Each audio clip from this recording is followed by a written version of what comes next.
Hey everybody, Bat Squatch here. The Danger Cat is back. And here we are, part 3 on our gear list. I know things look a little bit different this time because this is actually on a different day. I filmed part 3 and I didn't like the way it turned out, and I was trying to edit it and I was going through deleting things because my computer said it was out of room, and I was deleting things and I accidentally deleted the stuff I was working on. So I needed to refilm it anyway, which wasn't too big a deal, but I wasn't all that happy with it.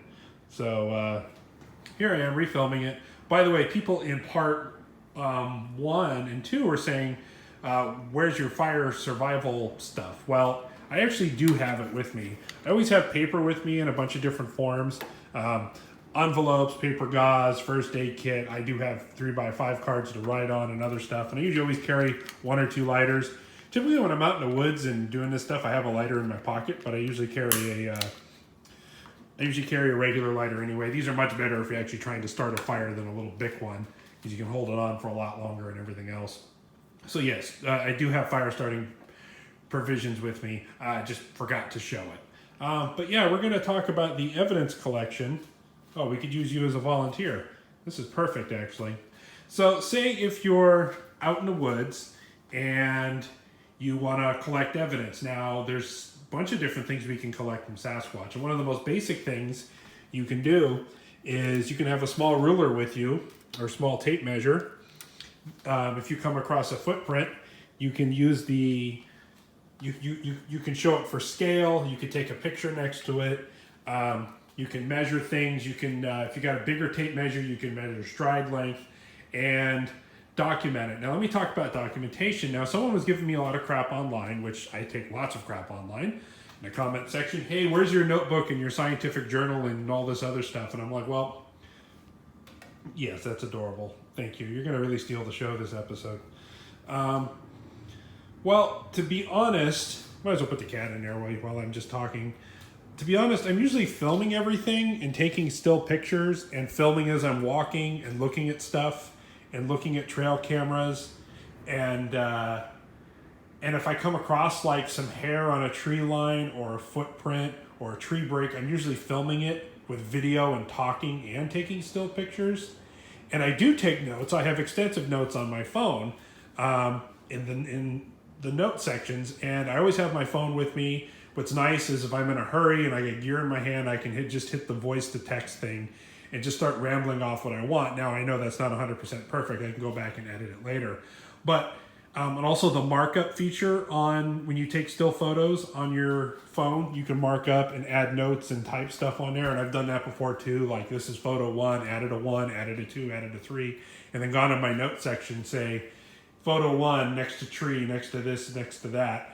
And if you have reception, the maps feature, you can add stuff on Google Maps. And it's kind of like, I get having a notebook. I usually do have paper and pens and stuff around, but I don't ever use it. I just pretty much use my phone, and someone's going to say, oh, you know, redundancy, all that other stuff. Yeah, I get it. But a notebook can be burned or lost just as easy. A phone can be broken or lost. So I get it. And like I said, I'm usually filming everything. So between the film, the GoPro filming, kind of just everything, the still cameras, the pictures I'm taking on my phone, the video on my phone, and the notes on my phone, that's kind of that. And I'm not a scientist, so I don't claim to keep a, minute by minute log and journal on which isn't a bad idea to have a log with you. Arrived at this time, left at this time, observed this half mile. You can do all that, but I just get out of the car and start filming. And with the GoPro, you can film the whole time. So that's kind of my way of doing it. And I can do vocal notes. And if you've watched any of my videos of me out in the woods, I do that. Hey, check this out, or I heard this, or this is where this happened. I know I'm not super scientific, but anyway, we can get to some data collection here.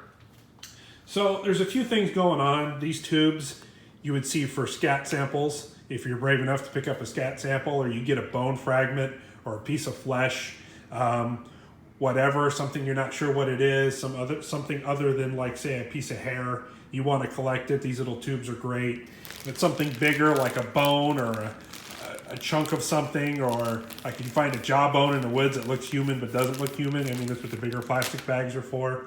Kind of just in general good to have.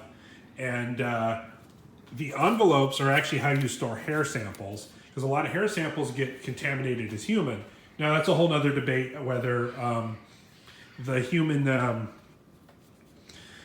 if Sasquatch is human and that's why the samples come back as human, or they're human-like or something like that. But there's definitely a process to collecting a hair sample, and it's better. And if you want to remove all odds, film yourself while you're doing it. You take one of these wet wipes, and you'd sit here. You take one of these wet wipes, these sterilizing wipes, wipe down your hands really good. Put some sterile gloves on. Those are sterile packaged gloves. Sterilize the end of your tweezers. Open it up, your envelope, and then you could take a hair sample off of your beast, and you can put it in the envelope. Now I got to remember to clean that so they don't think it's cat hair. But yeah, so you put your hair in an envelope. You'd want to put hair in an envelope and not a plastic bag. I mean, if you're out hiking and you're not prepared and the plastic bag is all you have, put it in there. But when you get out, put it in a paper bag or an envelope, because the plastic actually degrades human hair. I guess it's all the little outgassings and everything else. The plastic can actually contaminate it. So that's why they recommend putting it in envelopes. Hair samples should go on envelopes. Anything gross should go basically in plastic, if that makes sense. Carry a dust mask with you, because if you come across it. Now, the real world scenario, like I've mentioned in other videos, is if you see a Sasquatch and you happen to film it, and you get like perfect footage of it moving in its arms and legs so we can see scale and all that kind of stuff. That would be great. And then you could see it brush against a tree, and then you could go collect hair. And then you could maybe take a picture of the footprint and maybe use your foot for comparison and then measure it. And then maybe if you could step next to it to get and put your weight down, mention your weight on camera or in a picture to say, hey, this is what like a 200-pound man left next to this supposed track. And you could do quite a bit and do your best to document. Just do your best. If it makes sense, leave everything out, film it, don't leave anything out, film it from many different angles. Talk about where you were. Say, hey, it's 9:30 in the morning. It's Sunday the 27th. It's about 65 degrees out. It's cloudy, a little bit windy. We're in the Sierras. We're about 5,000 feet. We found this hair sample after seeing something tall, about 8 foot tall, walk through the woods that was brown and covered with hair. We saw it go by this tree and we found this hair sample. And then here's me sterilizing everything, collecting the hair samples, putting it in an envelope, trying your best not to contaminate it, and you have all your verifiable proof. That would be amazing, obviously. Now, what you don't see is track casting. I mean, I think everything in Bigfoot is fascinating, and I think track casting is fascinating. But the water you could, have a Ziploc bag with some plaster of Paris stuff ready to go and mix it with some water and cast. Some people are really into it. I've looked into it. It's one of those things where I think eventually it's on my list of things to do is to build a track casting kit and have all my stuff.